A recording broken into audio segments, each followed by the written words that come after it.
Елена стояла у окна своей московской квартиры, рассеянно наблюдая за суетой внизу. Прошло ровно 3 месяца с того дня, как не стало Андрея. 3 месяца, которые казались одновременно и вечностью, и мгновением. Каждое утро она просыпалась с той же мыслью: как жить дальше? «Лена, ты должна что-то изменить», — в 100-й раз повторяла ее сестра Марина по телефону. «Эта квартира тебя убивает. Каждый угол кричит о прошлом». Елена молчала, водя пальцем по запотевшему стеклу. Внезапно ее взгляд упал на старую фотографию, стоящую на книжной полке. На ней она сама, совсем юная, смеется на фоне деревенского дома. Это было в Березовке, где она проводила каникулы у бабушки. Что-то дрогнуло в душе, словно далекий колокольчик прозвенел из прошлого. «Знаешь», — наконец произнесла она, — «кажется, я знаю, что мне нужно сделать». Через 2 недели Елена уже стояла перед небольшим деревянным домом на окраине Березовки. Дом достался ей от бабушки, но последние 15 лет она даже не вспоминала о нем. Забытый, он терпеливо ждал своего часа. Первый вечер в деревне выдался особенно тяжелым. Тишина, такая непривычная после городского шума, давила на уши. Елена металась по комнатам, пытаясь занять себя разбором вещей, но каждая мелочь возвращала мысли к Андрею. Как бы он отреагировал на ее решение? Посмеялся бы над этой деревенской авантюрой или поддержал? «Господи, как же тихо!» – прошептала она, обхватив себя руками. В этот момент где-то совсем рядом запела птица. Ее трель прорезала вечерний воздух, словно серебряная нить. Елена замерла, прислушиваясь. Впервые за долгое время она почувствовала что-то кроме боли, любопытства. Утро принесло новые звуки и запахи. Просыпаясь, она услышала мычание коров, петушиные крики и какой-то неясный шум за окном. Накинув халат, Елена вышла на крыльцо и увидела женщину средних лет, которая решительно шагала по ее дворику, осматривая заросший сад. «А я думаю, когда же хозяева объявятся?» Женщина приветливо улыбнулась. «Я Ольга, ваша соседка. Живу через 2 дома. У меня ферма маленькая». Так началось знакомство с Ольгой, энергичной, прямолинейной женщиной, которая, казалось, знала все и всех в деревне.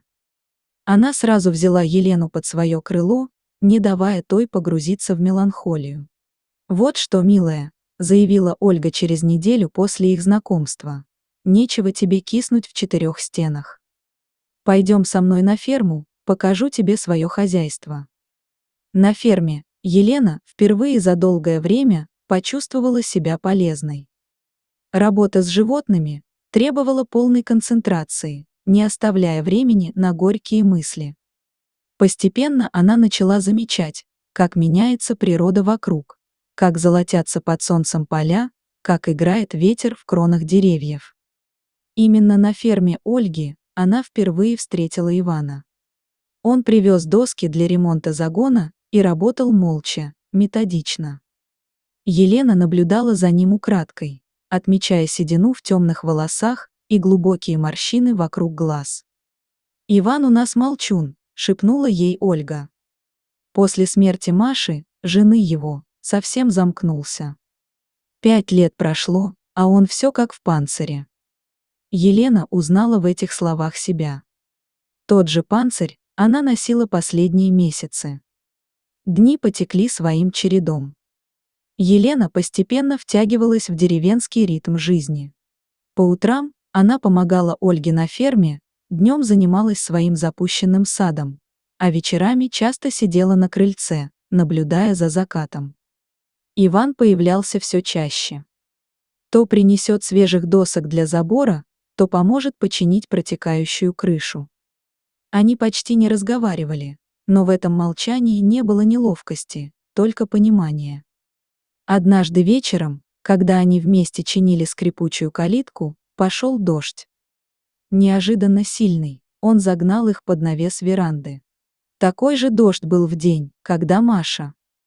Внезапно произнес Иван и замолчал. Елена не стала расспрашивать, просто стояла рядом, слушая шум дождя. «Знаешь», — наконец продолжил он, — «я ведь тоже пытался убежать. Продал квартиру в городе, купил дом здесь. Думал, легче станет». «И стало?» — тихо спросила Елена. «Нет.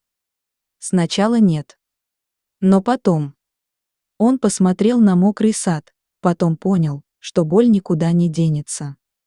Просто научишься с ней жить. В тот вечер они впервые по-настоящему поговорили. О своих потерях, о пустоте, которая остается после ухода близких, о том, как страшно снова начинать жить. Осень пришла незаметно, раскрасив деревню в золотые тона. Елена обнаружила, что теперь может вспоминать об Андрее без удушающей боли. Она стала замечать красоту в простых вещах, в капле росы на паутине, в узорах инея на стекле, в теплом свете вечернего солнца. Как-то раз, собирая яблоки в саду, она услышала знакомые шаги. Иван принес корзину, молча начал помогать. «Я думаю остаться здесь насовсем», — неожиданно для себя сказала Елена. «Продать квартиру в городе». Иван на мгновение замер, потом кивнул. Хорошее решение. Зима здесь красивая.